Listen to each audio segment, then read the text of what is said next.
सोचकर कहे हुए वाक्य का और बुद्धिपूर्वक विचार के बाद किए हुए कार्य का परिणाम लंबे समय के बाद भी सुख देता है। शास्त्रों में इसे विवेक कहा गया है। नमस्कार, सुप्रभातम कार्यक्रम में आप सभी का स्वागत है। मैं हूं लता वशिष्ठ आपके साथ।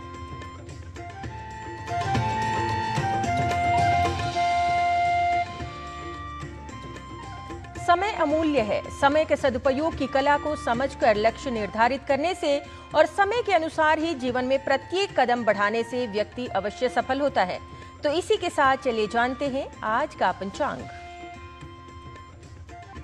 आज का पंचांग युगाब्द 5127, विक्रम संवत 2082, शक संवत 1947, दक्षिणायन, भाद्रपद मास, कृष्ण पक्ष, त्रयोदशी तिथि, बृहस्पतिवार, पुष्य नक्षत्र। आज का दिन सभी के लिए मंगलमय हो।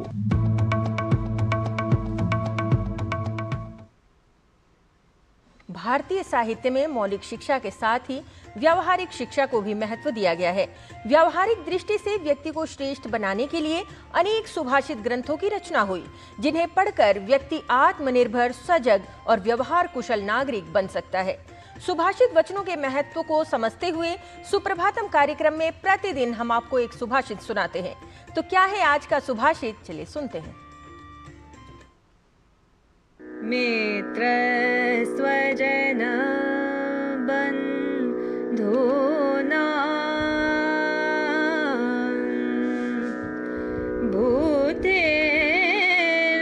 भूतेर्धैर्यस्य चात्मनः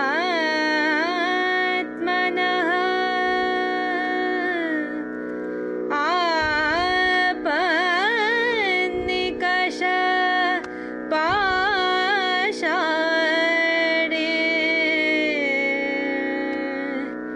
नरो जानाति सारता। अपने मित्र, परिवारजन, अन्य परिचित अपनी बुद्धि व धैर्य के बल को व्यक्ति कठिन समय इस नाम की कसौटी पर जान सकता है। A man learns about the substance of friends, own people, relatives, intelligence, and courage of one's self upon the touchstone called difficulty. प्राचीन भारत में कला और शिल्प को बहुत महत्व दिया जाता था, जिसका प्रमाण पौराणिक ग्रंथों में मिलता है। वैदिक युग में भी वास्तुकला, गृह निर्माण, काष्ठ शिल्प, बुनाई और कुंभकारी जैसे शिल्प प्रचलित थे। ऋग्वेद में कला और उद्योग दोनों के लिए शिल्प शब्द का प्रयोग हुआ है। इन कलाकृतियों में हमारी भारतीय परंपराओं और संस्कृति के चिन्ह हैं, जो पूरे विश्व में अद्वितीय हैं। आइए जानते हैं प्राचीन भारत में शिल्प एवं कला की महत्वपूर्ण भूमिका के बारे में।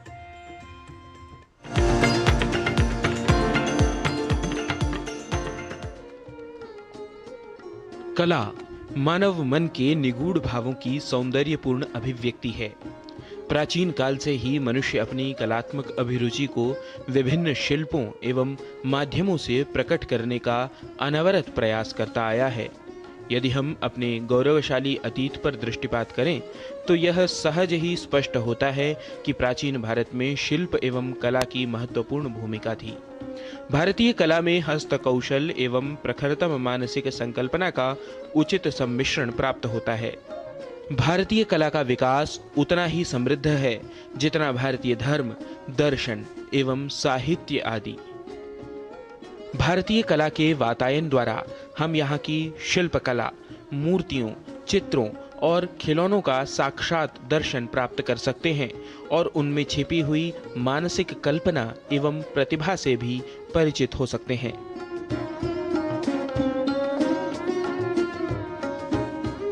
भारतीय इतिहास में सर्वाधिक प्राचीन ग्रंथ वेद है, जिनमें वैदिक कालीन संस्कृति का सम्यक निदर्शन प्राप्त होता है। वेदों में कला एवं शिल्प के उन्नयन के पर्याप्त प्रमाण प्राप्त होते हैं। उस काल में वास्तुकला और गृह निर्माण कला का भी अनोखा संगम देखने को मिलता है। वेदों में स्थापत्य कला के उत्स विद्यमान हैं ऋग्वेद से लेकर के अथर्ववेद तक वास्तु के जो अभिमानी देवता हैं वास्तुस्पति, उनका प्रतिपादन किया गया है। इतना ही नहीं, हमारा घर किस प्रकार से मजबूत हो, किस प्रकार से हम उसका निर्माण करें जिससे वे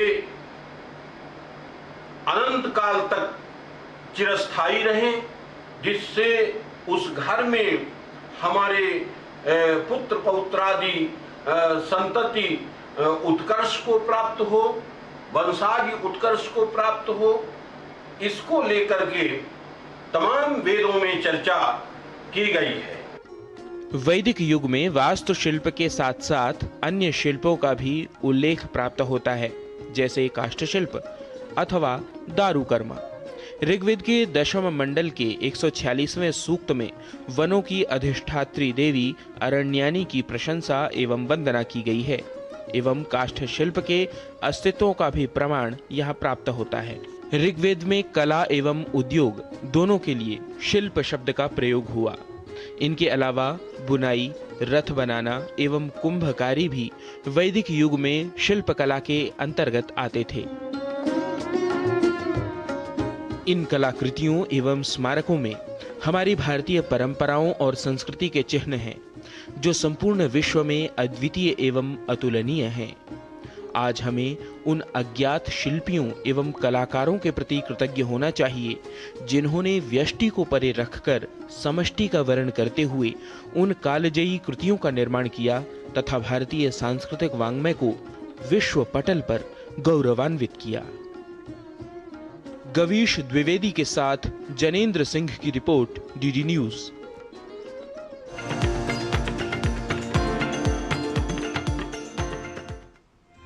तो आप देख रहे थे भारतीय ज्ञान परंपरा में भारतीय संस्कृति में शिल्प कला के महत्व पर हमारी ये रिपोर्ट। चलिए कार्यक्रम में आगे बढ़ते हैं और बात करते हैं स्वास्थ्य की।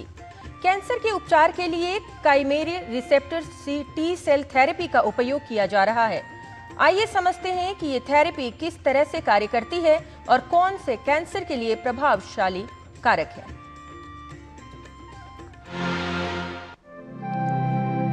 कैंसर के इलाज में कई तरह की नई तकनीकों का प्रयोग किया जा रहा है।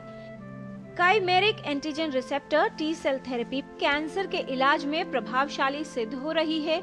जीन थेरेपी में रोग का इलाज करने और उसको रोकने के प्रयास करने के लिए शरीर की कोशिकाओं के अंदर के जीन को संशोधित किया जाता है। रोग को ठीक करने या बीमारी से लड़ने के लिए शरीर की क्षमता में सुधार करने का प्रयास करते हुए जीन थेरेपी एक दोषपूर्ण जीन को संशोधित करती है या एक नया जीन जोड़ती है। आमतौर पे शरीर में जो हमारे बॉडी के लिम्फोसाइट्स होते हैं वो भी कैंसर को मार रहे होते हैं। तो कैंसर को एग्जिस्ट करने के लिए वो ऐसी क्षमता पैदा करता है कि वो लिम्फोसाइट जो शरीर के हैं वो उनको मार ना पाएं, तभी वो कैंसर सेल ग्रो करते हैं। कार टी सेल में हम क्या करते हैं, जो शरीर के लिम्फोसाइट हैं उनको हम शरीर से बाहर निकालते हैं।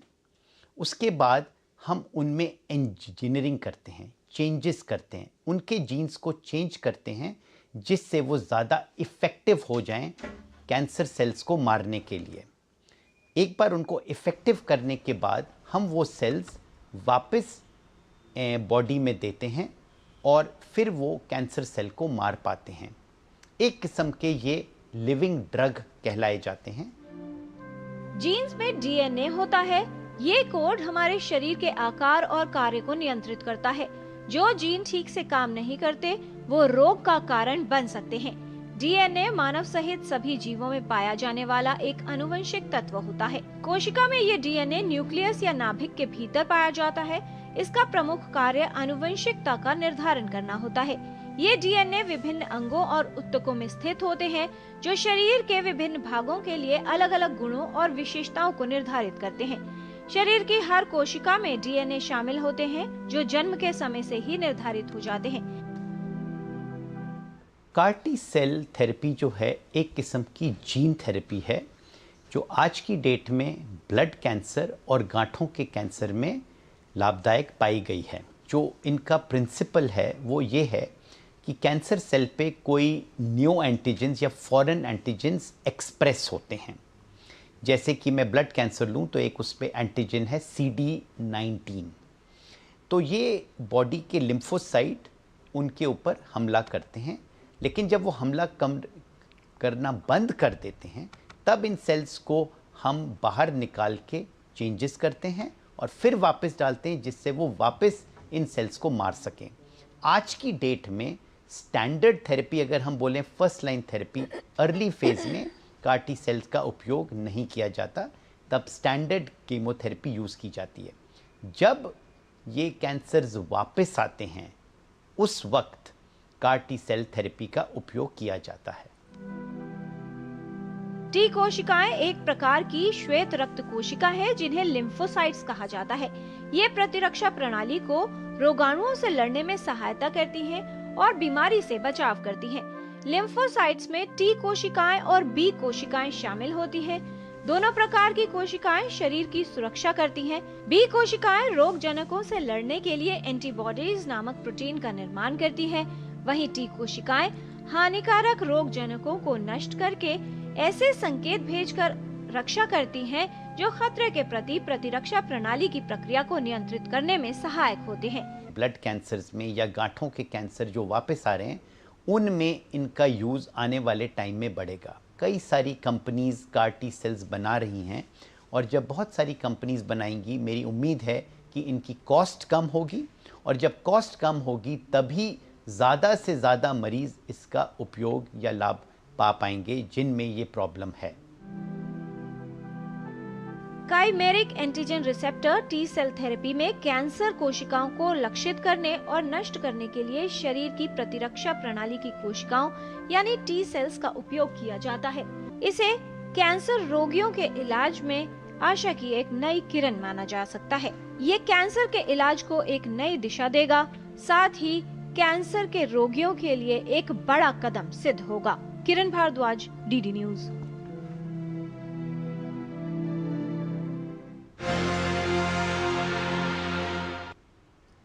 और कार्यक्रम में अभी समय है एक ब्रेक का। ब्रेक के बाद लौटेंगे तो बात करेंगे योग की। आप देखते रहिए DD न्यूज।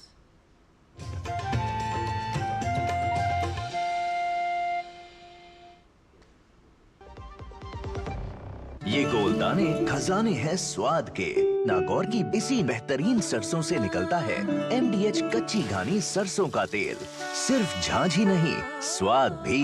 मिले असली सरसों के तेल का मजा। स्वाद में दम, लगे कम, सेहतमंद। MDH कच्ची घानी सरसों का तेल। रिटायरमेंट के बाद लाल स्पोर्ट्स कार लूं या वर्ल्ड टूर? तू खाली पुलाव बना, मैं ऑर्डर कर रहा हूँ। पुलाव नहीं, प्लान। लाइफ इंश्योरेंस का रिटायरमेंट प्लान, गारंटीड पेंशन के साथ। अब तेरे भाई के हर सपने होंगे पूरे। तेरी ये स्पोर्ट्स कार 2 सीटर है ना? सपनों को रखो सुरक्षित रिटायरमेंट प्लान के साथ। सबसे पहले life insurance. Good girl.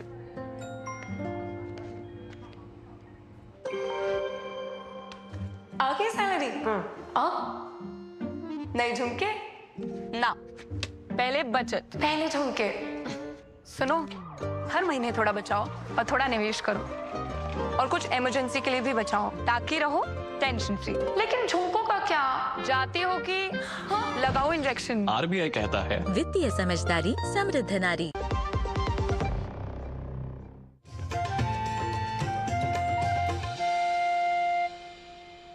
Break के बाद आपका पुनः स्वागत। आप देख रहे हैं हमारा विशेष कार्यक्रम सुप्रभातम, जिसमें अब बात करेंगे योग की।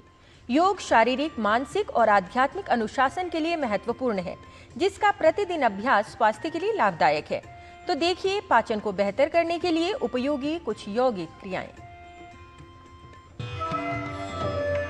आज जानते हैं कुछ आसनास क्रोनिक किडनी डिजीज मैनेज करने के लिए। पहला, मंडूकासन। आप नीलिंग पोस्चर में आ जाइए। फिर यहाँ से आपका नीस एक साथ में, टोज टच करना है आपको, और आपके हील्स को दूर करके उसके बीच में बैठ जाना है, वज्रासन में बैठ। फिर यहाँ से आपके हाथों की मुट्ठी बनानी है और एक साथ कुछ इस तरह से रखना है आपके नाभि के पास। ओके, फिर सांस लेते हुए जोर से सांस लेंगे, फिर सांस छोड़ते हुए एक्सहेल करते हुए आगे फोल्ड फॉरवर्ड करेंगे।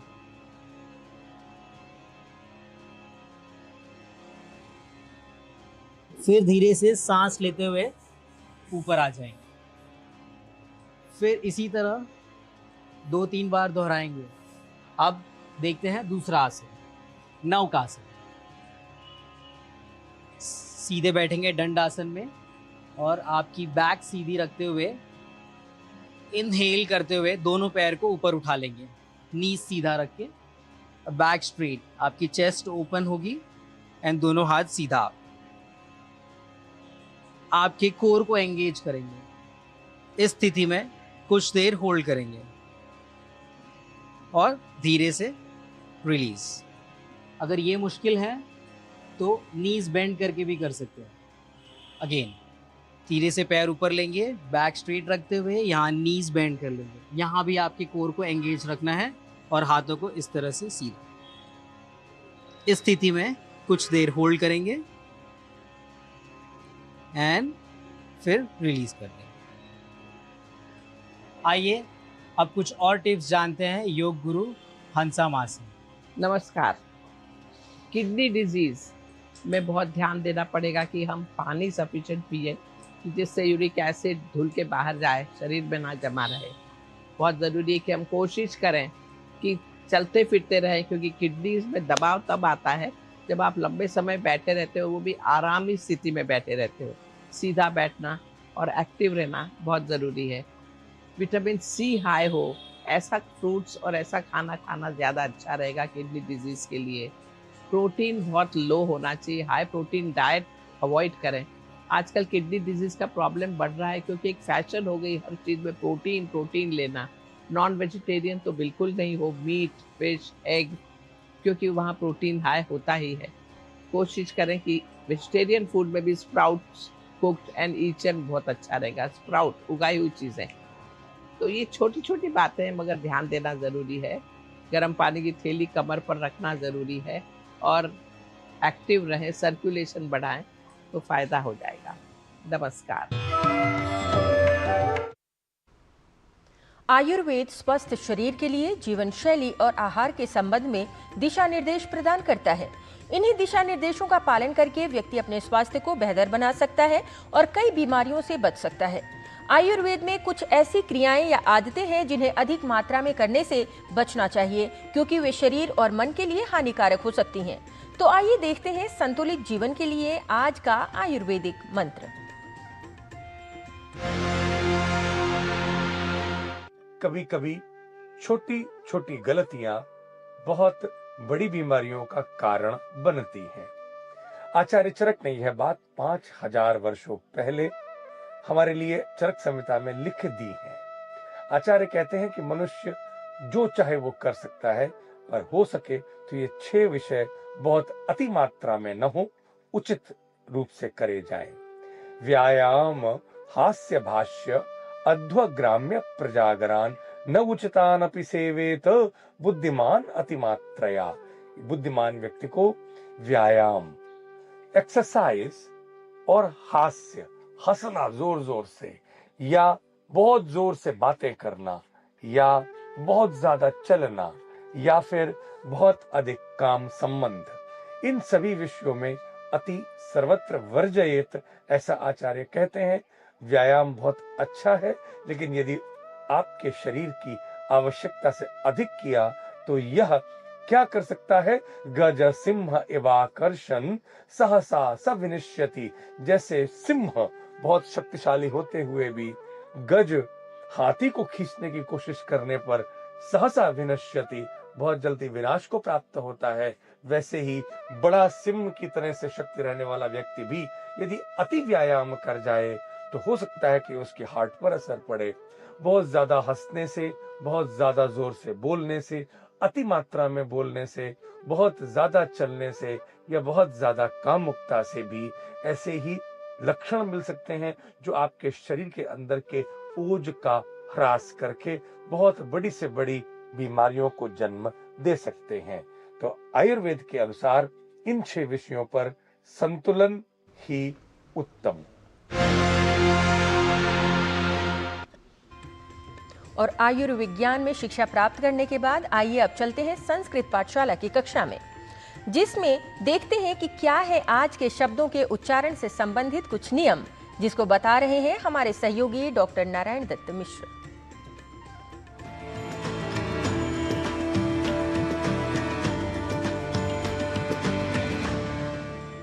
नमो नमः। अभिनंदनमस्तु सर्वेषां संस्कृत पाठशालायाः एतस्याम् अभिनवायां कक्षायां। प्रत्यक्षतः भवतः परोक्षतः च संस्कृतं सेवमानः अहमस्मि आगतः दैनन्दिनानुगुणं नारायण दत्त मिश्रः। आपने ध्यान दिया होगा कि दैनन्दिनानुगुणम बोलने के क्रम में मैंने ऐ इस अक्षर का विशेष रूप से उच्चारण किया है, क्योंकि संस्कृत में अक्षरों का उच्चारण होता है विशेष, और विशेष इसलिए क्योंकि यह भाषा परिष्कृत है, स्वतः संस्कृत है, या कहें कि अत्यंत वैज्ञानिक है, यह आप जानते ही हैं। और संस्कृत की इसी परिष्कृत, संशुद्ध और वैज्ञानिक स्वरूप को हम आत्मसात कर सकें, इसी उद्देश्य के साथ हम आपके समक्ष आते हैं संस्कृत पाठशाला की कक्षाओं के साथ। तो आज हम ऐसे ही कुछ शब्दों के बारे में जानकर उन शब्दों से बने कुछ वाक्यों का कर लेते हैं अभ्यास, जिससे हम अशुद्ध उच्चारण व लेखन से रह सकें दूर। तो आरंभ करते हैं ऐ इस अक्षर से जुड़े शब्दों से बने सरल संस्कृत वाक्यों के अभ्यास का। सैन्य या सैन्यम, इस शब्द में ऐ अक्षर का है प्रयोग, और आप जान ही चुके हैं कि सैन्य या सैन्यम में ऐ इस अक्षर का शुद्ध उच्चारण करना होता है आवश्यक, अर्थात सैन्यम को सैन्यम इस रूप में हमें नहीं उच्चारित करना है, क्योंकि संस्कृत एक ऐसी भाषा है जहां जैसा लिखा जाता है वैसा ही बोला भी जाता है। यह तथ्य तो सभी भाषा अनुरागियों, विशेष रूप से संस्कृत अनुरागियों को ज्ञात है ही।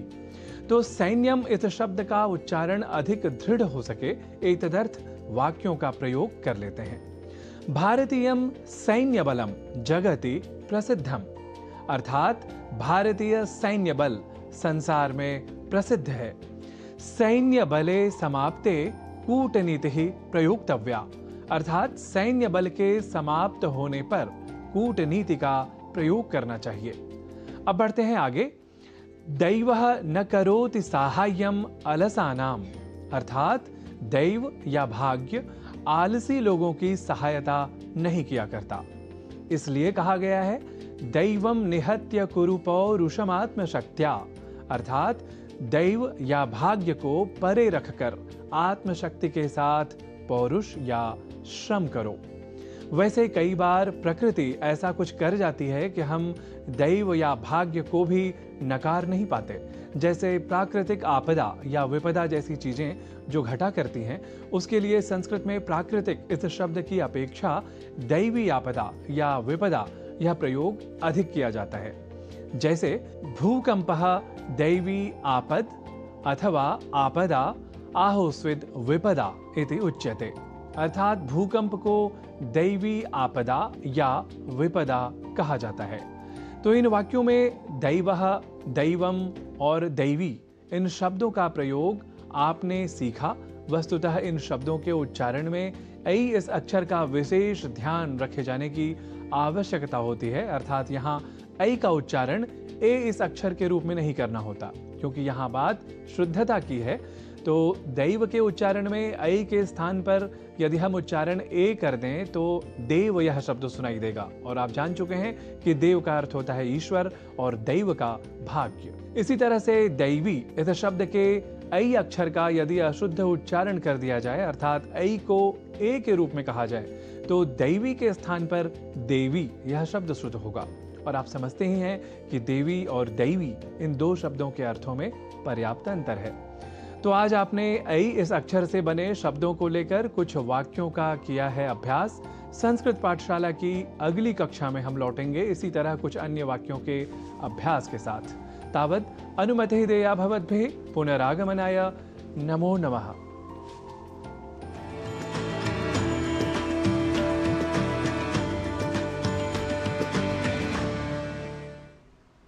हमारा प्रत्येक विचार हमारे भविष्य के निर्माण में महत्वपूर्ण योगदान करता है, इसलिए अपनी सोच को सकारात्मक बनाए रखने का प्रयास करना ग्रंथों में आवश्यक बताया गया है। हमें वही सोचना चाहिए जिसे हम पूर्ण उत्साह के साथ कर सकते हैं। इसी के साथ आज के कार्यक्रम में मुझे और मेरी पूरी टीम को दीजिए अनुमति। नमस्कार।